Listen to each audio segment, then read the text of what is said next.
He brought his mistress to a funeral. But why did that envelope scare him? What's missing? My husband stood next to my father's coffin, holding another woman's hand. Let that sink in for a second, because that's exactly how it started. Before we continue, please hit the like button, subscribe to the channel, and turn on the notification bell for updates. The room was silent. Not the peaceful kind of silence either, the heavy kind. The kind that presses on your chest and makes every breath feel louder than it should. The kind that belongs at funerals.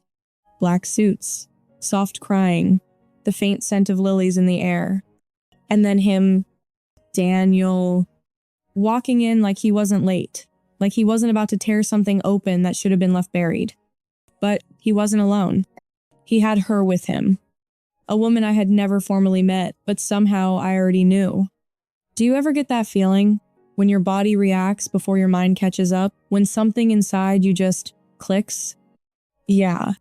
That her name, I would later hear clearly, was Lila. But in that moment, she was just the woman holding my husband's hand at my father's funeral. They didn't try to hide it. That was the first thing. No hesitation, no distance between them, no shame. His fingers were laced with hers like this was a wedding, not a funeral. And people noticed. Of course they did. You could feel it ripple through the room, subtle at first. Heads turning, eyes narrowing, whispers that never quite became words.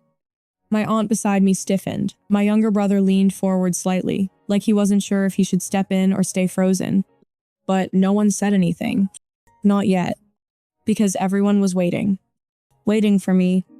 I was standing just a few feet away from my father's casket. Still, composed, watching. And here's the part that matters.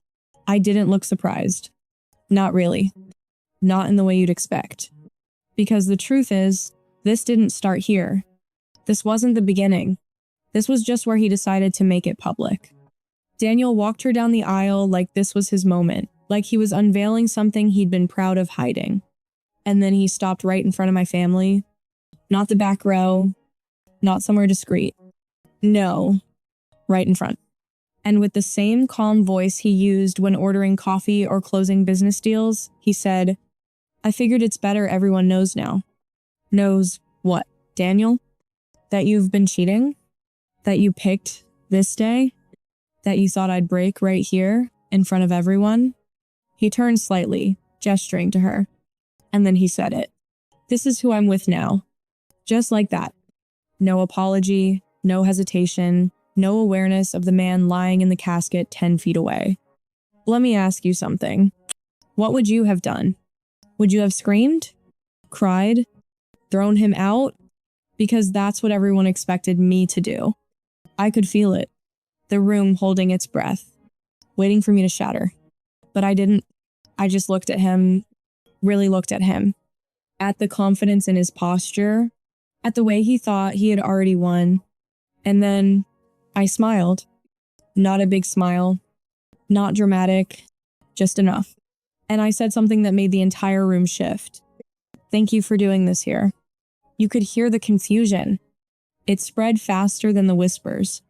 Even Daniel blinked. Just once. Because that wasn't the reaction he had prepared for. That wasn't part of his plan. But what he didn't know, what no one in that room knew yet, was that I had been preparing to. For months. Quietly. Carefully. Patiently. And this moment right here, this was exactly where everything was supposed to happen. I adjusted the sleeve of my black dress slowly, deliberately, letting the silence stretch just a little longer. Then I reached into my bag and pulled out an envelope. Plain, sealed, unremarkable, unless you knew what was inside. I stepped forward, placed it in his hand, and held his gaze. No explanation, no warning. Just a quiet exchange in the middle of a room full of witnesses. For the first time since he walked in, Daniel hesitated. And that's when I knew. He felt it. Something wasn't right. Something had shifted. He looked down at the envelope, then back at me. And in a lower voice just for me, he said, "What is this?" I didn't answer. I didn't need to, because he was already opening it. And in just a few seconds, everything he thought he controlled, was about to collapse. The moment he opened that envelope, everything changed. You know that split second when someone realizes they've made a mistake, but it's already too late? That's exactly what I watched happen. Right there, in front of my father's coffin. Daniel slid his finger under the seal almost casually at first, like he expected papers, maybe divorce documents, maybe some emotional letter, something predictable, something he could control. But as soon as he unfolded the first page, his expression shifted. Not dramatically.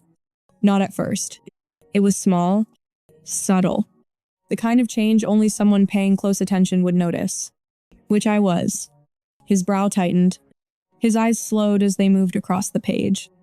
And then he stopped breathing for a second. Just a second. But it was enough. Because I saw it, that flicker, that crack in the confidence he walked in with.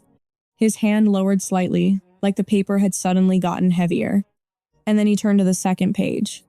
Faster this time. Scanning, searching, trying to make sense of what he was reading. That's when his fingers started to tremble. Not violently, but enough.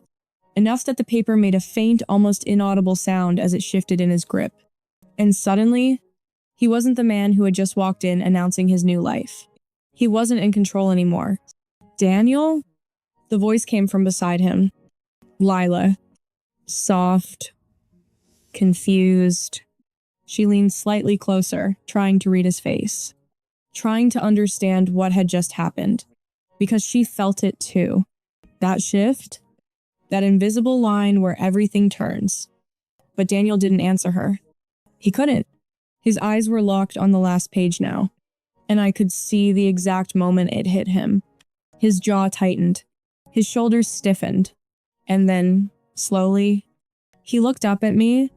Not with anger. Not yet. With something else. Something colder. Something closer to fear. And that's when he whispered, "You wouldn't." I tilted my head slightly. Kept my voice calm. Even controlled. I already did. Silence. Not just quiet.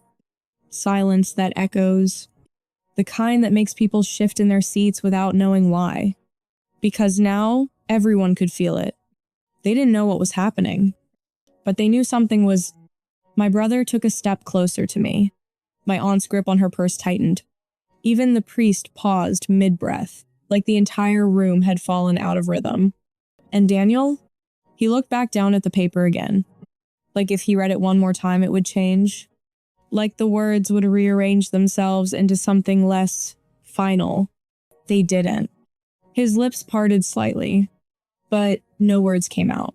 For the first time since I had known him, Daniel Reeves didn't have control of the situation. And he hated that. I could see it in the way his posture shifted. In the way his shoulders weren't as straight anymore. In the way his confidence drained. "Daniel," Lila said again, sharper this time. "What is it?" This time, he reacted. But not the way she expected. He folded the papers quickly. Too quickly. Like he didn't want her to see. Like whatever was in that envelope wasn't just bad. It was dangerous. He stepped slightly away from her. A small movement. But noticeable. And that's when her expression changed too. Confusion turning into something else. Suspicion. Because now she understood. This wasn't part of the plan. Whatever they had planned, this wasn't it.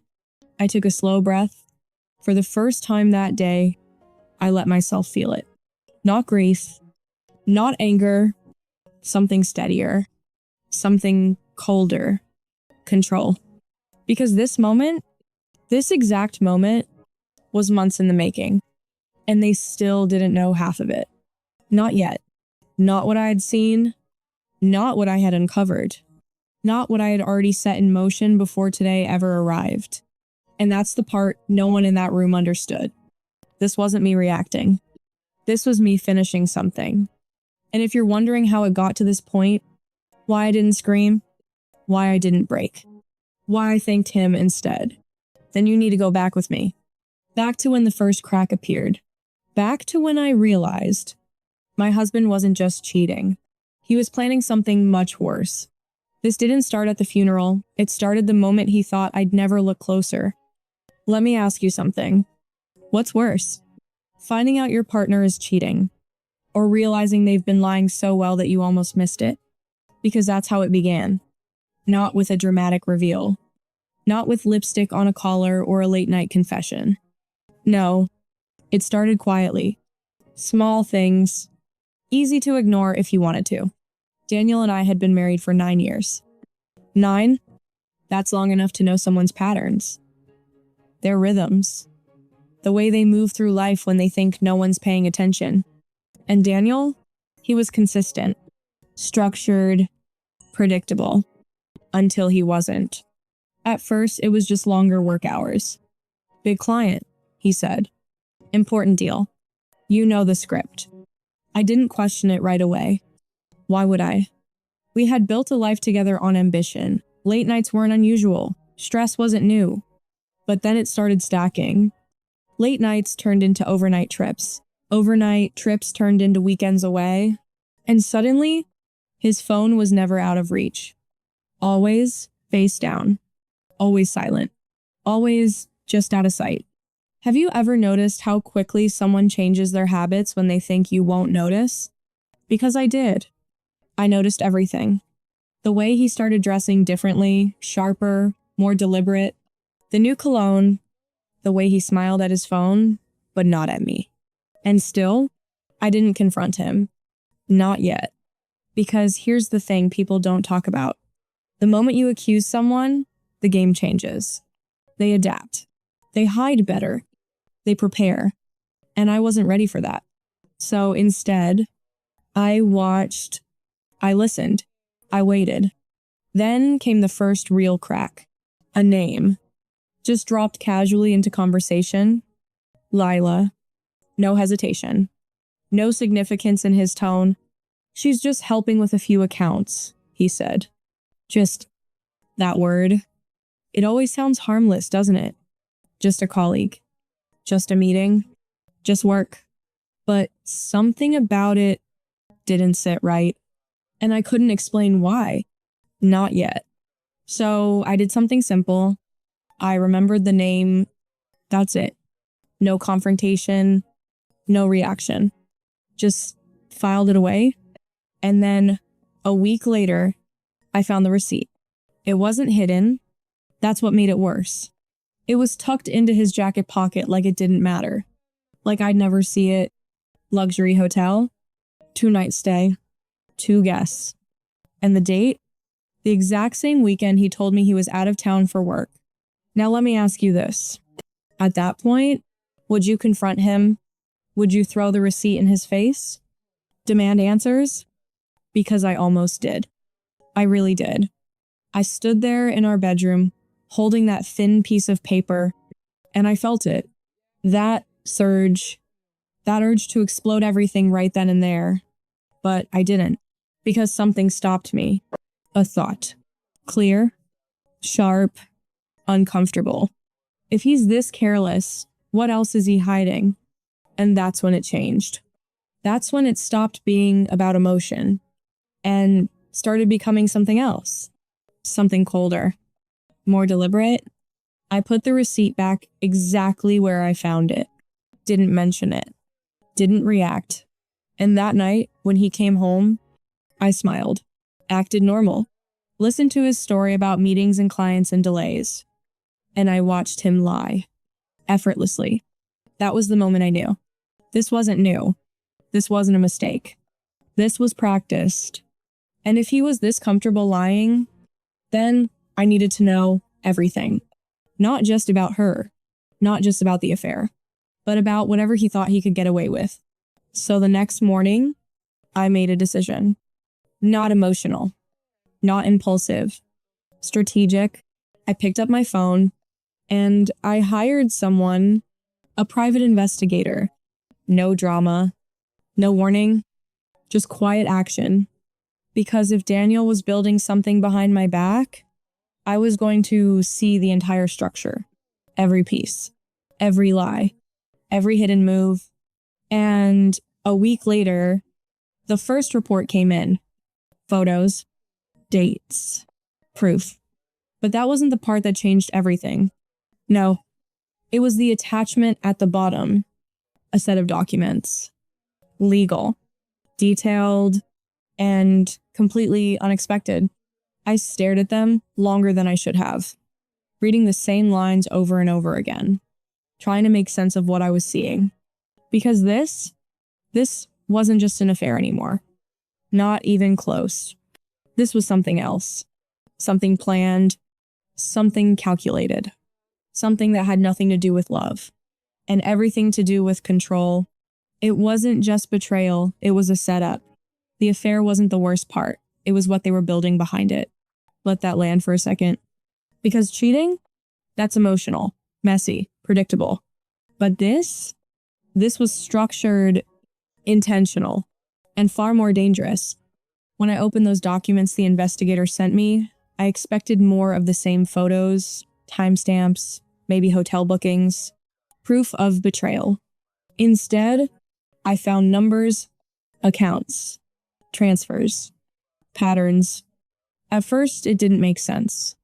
Why would an affair need this level of detail? Why were there financial records attached to surveillance reports? So I started reading more carefully, line by line, transaction by transaction. And that's when it clicked. Money was moving, not randomly, not impulsively, strategically. Small amounts, at first barely noticeable, then larger ones, transferred out of our joint accounts into entities I didn't recognize. Shell accounts, layered, difficult to trace unless you knew exactly where to look. And Daniel, he thought I'd never look. But here's the part that changed everything. Lila wasn't just the woman he was sleeping with. She was involved. Deeply. Her name appeared in the paperwork. Not as Lila Chen girlfriend. No. As a financial consultant, authorized, connected, integrated into the system he was building. This wasn't an affair. This was a partnership. And I wasn't just being betrayed. I was being positioned. Have you ever realized, mid-discovery, that you're not just a victim, but part of someone else's plan? Because that's what this felt like. And it got worse. Much worse. Buried deeper in the documents was a draft, a legal draft. Divorce papers, but not the kind you'd expect. Not clean, not mutual, not even fair. They were designed, engineered to destroy me. There was a clause 1 that stood out immediately. A claim that I had been mismanaging our finances, irresponsible spending, negligence. Enough to justify Daniel taking control of the majority of our assets. Let me say that again. He wasn't just leaving me, he was setting me up to lose everything. And suddenly, all the pieces aligned. The transfers, the hidden accounts, the slow siphoning of money. He wasn't just moving assets. He was creating a version of reality where, when the time came, I would look like the problem, and he would walk away clean, calculated, prepared, untouchable. At least, that's what he thought. I leaned back in my chair, staring at the screen. And for the first time since all of this started, I felt something close to anger. Not explosive, not loud, sharp, focused. Because now I understood the scale. This wasn't a mistake. This wasn't emotion. This was strategy. And if he was playing that kind of game, then reacting emotionally would be the worst move I could make. So I didn't confront him. Not about the money. Not about Lila. Not about anything. Instead, I went quieter, more observant, more precise. I contacted a lawyer carefully, privately. And when I showed her everything, she didn't look surprised. That should tell you something. These cases happen more than you think, she said calmly. But most people catch it too late. Too late. That phrase stayed with me. Because I wasn't too late. Not yet.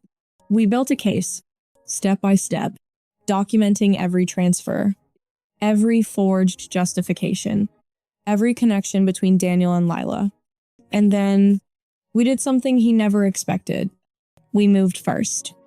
Legal filings, asset protection, emergency measures. quietly submitted, already in motion, before he even realized I knew. And here's where it gets darker. The timing wasn't random. My father had been getting worse, sicker. We all knew it was coming. And Daniel, he knew too. Which means this plan, this entire setup, was designed to unfold right when I'd be at my weakest. Grieving, distracted, vulnerable. That's when he planned to strike. That's when he thought I'd break. But instead, I waited. Because if he wanted a moment, if he wanted control, if he wanted an audience, then I was going to give him exactly that. Just not in the way he expected. A week before the funeral, my lawyer handed me the final envelope. Everything inside, filed, activated, ready. All it needed was timing. And then I heard something interesting. Daniel was planning to make things official. Soon, publicly, confident, certain I knew nothing. And that's when I decided the funeral wouldn't be his stage. It would be mine. All I had to do was wait for him to walk into it. So when he walked in with her, I didn't react because I had been waiting for it. Every detail of that moment, I had already imagined it. Not perfectly, not down to the exact words, but the shape of it, the arrogance, the timing, the need for control, that was predictable. Daniel didn't just want to leave. He wanted to win.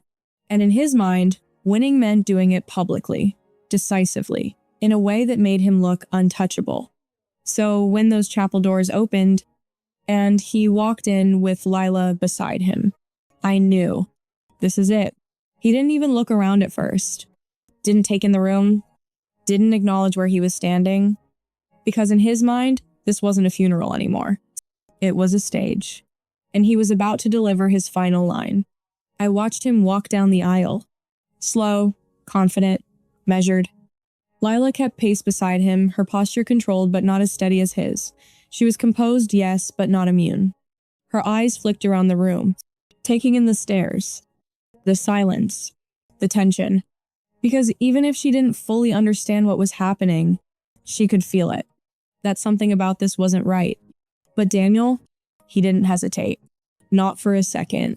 When he reached the front, he positioned himself exactly where everyone could see him. Where I could see him. And then he spoke. I figured it's better everyone knows now. There it was. The moment he thought he was taking control. The moment he believed he was rewriting the narrative. And when he introduced her, when he said, "This is who I'm with now," he expected something. An explosion. Tears. A scene. Because that would have worked in his favor. That would have made me look unstable. Emotional. Exactly what he needed. But instead, he got nothing. No reaction. No breakdown. Just me. Standing still. Watching. Calculating. And then I gave him something he wasn't prepared for. Gratitude. Thank you for doing this here. That's the moment everything shifted. You could feel it in the room, like the air changed temperature, because suddenly he wasn't in control of the story anymore. I was, and he didn't even realize it yet. Not fully. Not until I reached into my bag. Not until I pulled out the envelope. Not until I stepped forward and placed it directly into his hand. That was the exact second the balance tipped. Because up until then, he thought this was his move, his reveal, his moment. But the second that envelope touched his palm, it became mine. I watched his eyes. That's where the truth always shows first. The flicker of uncertainty, the hesitation, the smallest fracture in confidence. "What is this?" he asked. But he already knew. Not what was inside, but what it meant. Because control had just shifted, and he could feel it slipping. Then he opened it, and everything unraveled. Not loudly, not dramatically, but visibly.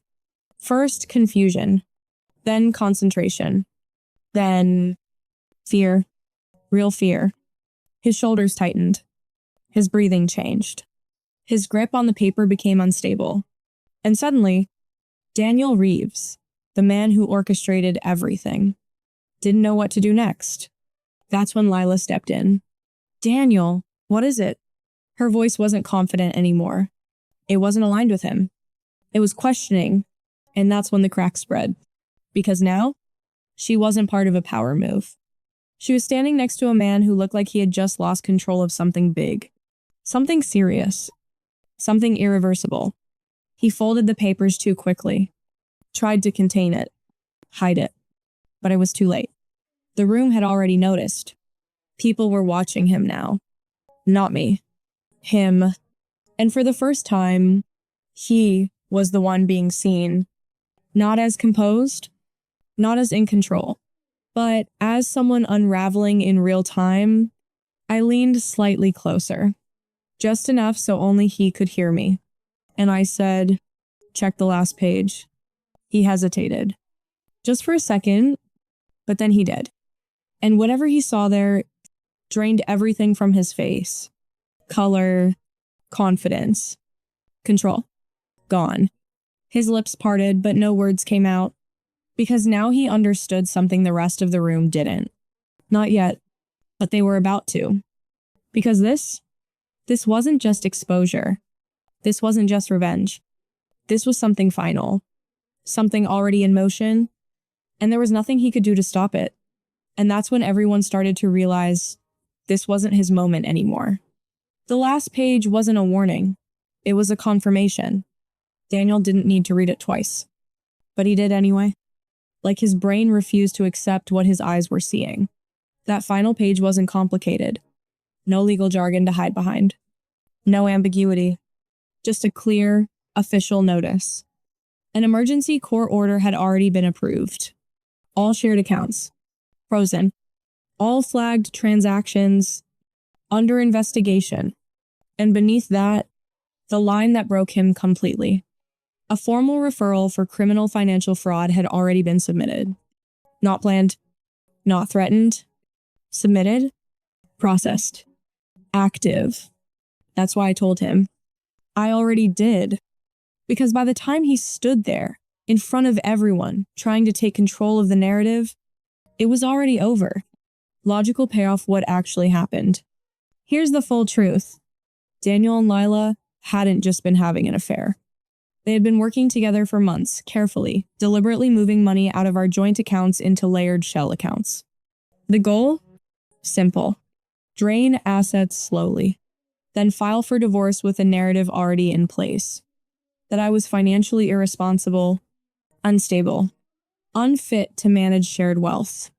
And because the money would already be gone, it would look like I had lost it, spent it, destroyed it. He would walk away clean, in control, protected. And Lila, she wasn't just involved, she was essential. Her background in financial consulting gave them access, structure, and credibility. Together, they built a system designed to collapse on me. But they made one mistake. They assumed I wouldn't notice in time. And when I did, I didn't confront, I didn't react. I documented every transfer, every account, every signature, every connection between them. Then I moved legally, quietly, filing everything before Daniel ever made his public move. So when he chose that funeral, that moment to announce his control, he walked directly into a situation that had already been sealed. Emotional payoff the moment it breaks. You ruined me. That's what he said. Not loudly. Not dramatically. Just under his breath. Like he still couldn't believe it. Like this wasn't supposed to happen to him. I looked at him. Really looked. And for the first time in months, I didn't see control. I didn't see strategy. I didn't see confidence. I saw someone who had run out of moves. You did that yourself, I said. And I meant it. There was no satisfaction in my voice. No anger. Just truth. And something else. Relief. Not explosive. Not overwhelming. Just a quiet release of something that had been building for months. Because this wasn't about revenge. It wasn't about humiliating him. It was about ending something that he thought he could control indefinitely. And finally, it was over. The room shifts. People understood now. Not the details. Not yet. But enough. Enough to know this wasn't what it looked like at first. My brother stepped closer to me. Not protectively. Not urgently. Just present. My aunt? She didn't whisper anymore. She stared directly at Daniel. And that silence from earlier, it changed. It wasn't passive anymore. It was judgment, directed, clear, and Lila, she stepped back. Just slightly, but it said everything. Because now she understood. This wasn't a clean exit. This wasn't a strategic win. She was standing next to someone who was about to fall, and possibly take her with him. Daniel, what did you do? So was this justice or something even darker? What would you have done?